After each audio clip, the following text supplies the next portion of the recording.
In today's video, I'm going to teach you how to edit your Thinkific homepage and set any page as your homepage.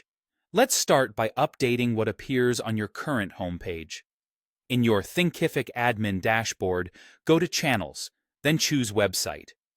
Under the Default Pages tab, look for Homepage and click the pencil icon to open it in the Site Builder. This is where the visual magic happens. The Site Builder works like a drag-and-drop editor, so you can customize almost everything without writing a single line of code. Inside the builder, you can add, remove, or rearrange sections to shape your layout.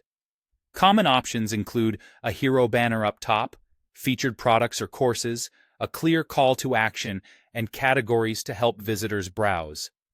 Click into any section to edit the text, swap images, and fine-tune buttons and layout.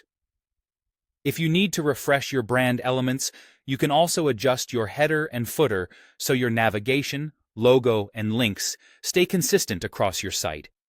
As you make changes, use the preview to see how things look on desktop and mobile, and keep your messaging focused on the action you want visitors to take.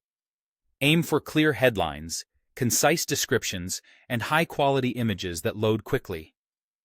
When you're happy with everything, click Save and Publish. Saving keeps your work, and publishing pushes those changes live for your visitors. Now, if you want a completely different page to serve as your home page, you can switch that in just a few clicks. Go back to Channels and select Website. In the page list, under the Website section, find the page you want to use as your new home. This could be a custom page you built for a promotion or a course landing page you want everyone to see first. Click the three dots next to that page and select Set as Home.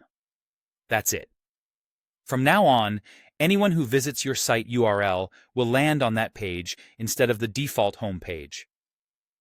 After setting a new homepage, visit your site in a fresh browser tab to confirm it looks right and that your header, footer, and key links are in place. Make sure the page you chose has a clear banner, a strong call to action, and the essential sections your visitors need to get started. That's the process. Edit your existing homepage in the Site Builder for quick visual updates, or designate a different page as the homepage when your strategy calls for it. Save, publish, and test, and you're set.